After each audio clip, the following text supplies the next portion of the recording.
Halo, perkenalkan nama saya Pedro Monangan Sinaga dengan NPM 2217061064. Saya dari Prodi Biologi Terapan kelas C. Di sini saya mendapatkan tugas dari Bapak Roy Habibi selaku dosen Pendidikan Pancasila Biologi Terapan kelas C.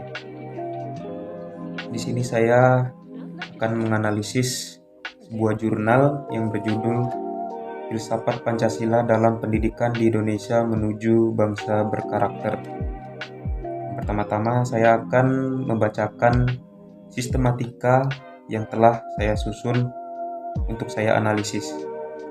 Pertama, ada judul, kedua penulis, ketiga korespondensi, keempat abstrak, kelima kata kunci, keenam pendahuluan, dan ketujuh ada bahan dan metode, ke-8 ada hasil riset, dan ke-9 ada pembahasan, kemudian ada simpulan dan daftar pustaka. Baik, pertama-tama saya akan membacakan judul pada jurnal tersebut. Judulnya adalah Filsafat Pancasila dalam Pendidikan di Indonesia Menuju Bangsa Berkarakter. Pada tahun 2019 jurnal tersebut ditulis. Kemudian dalam jurnal yang berjudul Filsafat Pancasila dalam Pendidikan di Indonesia Menuju Bangsa Berkarakter ini sudah mencerminkan isi artikel karena sesuai dengan kutipan atau teori-teori yang relevan, sehingga yang ada di dalam jurnal tersebut mudah untuk dipahami. Kemudian yang kedua, saya akan menganalisis penulis. Penulis pada artikel ini ditulis oleh satu orang penulis yang bernama Yoga Putra Semadi. Penulisan nama pada penulisan artikel ini sudah benar karena dituliskan tanpa menggunakan gelar. Kemudian yang ketiga, korespondensi. Dalam artikel jurnal ini, nama penulis sudah dilengkapi dengan alamat korespondensi berupa email, yaitu email orang penulis tersebut, dan terdapat nama lembaga pendidikan dan program studi penulis jurnal. Kemudian pada korespondensi ini juga terdapat ISSN atau media cetak pada jurnal tersebut. Kemudian yang keempat yaitu ada abstrak. Yang saya analisis pada abstrak ini, pada bagian jurnal ini terdapat penjelasan singkat mengenai isi tulisan dari latar belakang, pendekatan atau metode, hasil, simpulan, atau hal-hal yang penting-penting lainnya.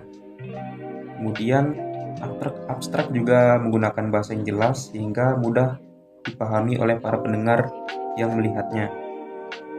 Abstrak juga ditulis dengan dua bahasa, yaitu dengan bahasa Indonesia dan bahasa Inggris. Menurut pendapat saya, isi abstrak pada artikel tersebut itu sudah bagus dengan bahasa yang mudah dipahami. Saya berpendapat bahwa artikel ini sudah bagus untuk dibaca atau kita pelajari. Kemudian yang kelima ada kata kunci. Kata kunci pada filsafat Pancasila itu ada pendidikan Indonesia, pendidikan bahasa Indonesia, bangsa berkarakter. Dan kalau dalam artikel ini sudah terdapat dua kata kunci. Tadi sudah dijelaskan, sebelumnya saya jelaskan. Kemudian ada kata kunci yang ditulis dengan dua bahasa Indonesia dan bahasa Inggris. Kemudian ada kata kunci lagi yang terdiri dari 3 istilah dalam artikel ini.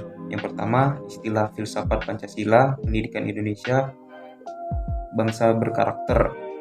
Itulah tiga istilah yang dibahas dalam artikel ini. Kemudian ada yang keenam ada pendahuluan. Bagian pendahuluan telah berisi paparan tentang masalah dan ruang lingkup. ruang lingkup yang saya analisis pada video ini, filsafat Pancasila dalam pendidikan di Indonesia menuju bangsa berkarakter. Bagian pendahuluan telah berisi paparan hasil kajian pustaka tentang perkembangan keilmuan yang terkait dalam bidang filsafat Pancasila dalam pendidikan di Indonesia menuju bangsa berkarakter. Bagian pendahuluan juga telah berisi argumentasi kenapa penelitian ini dilakukan, dan menurut saya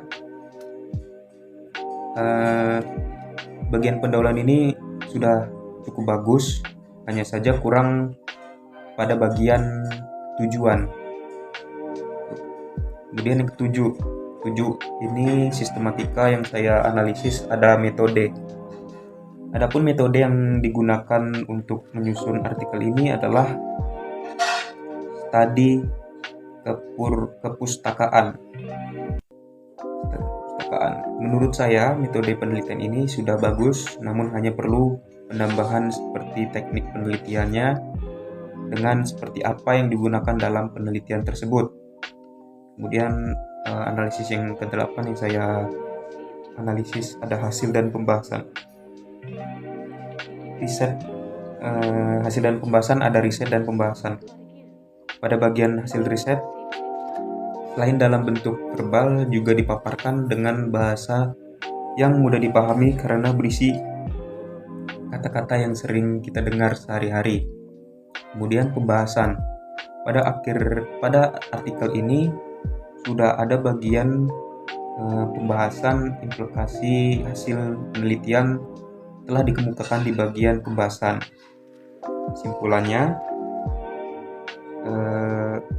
kesimpulan yang telah saya ambil, kesimpulan ini ditulis dengan secara singkat dan jelas, dan pada bagian kesimpulan ini juga tidak terdapat bagian kekurangan dan kelebihan pada artikel tersebut. Dan yang ke-10, analisis daftar pustaka yang saya ambil.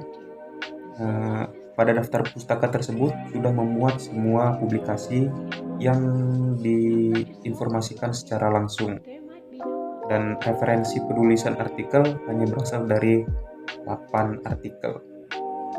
Sekian video yang dapat saya presentasikan untuk menganalisis sebuah jurnal yang berjudul Filsafat Pancasila dalam Pendidikan di Indonesia menuju berkarakter. Mohon maaf jika ada salah kata yang saya ucapkan. Terima kasih.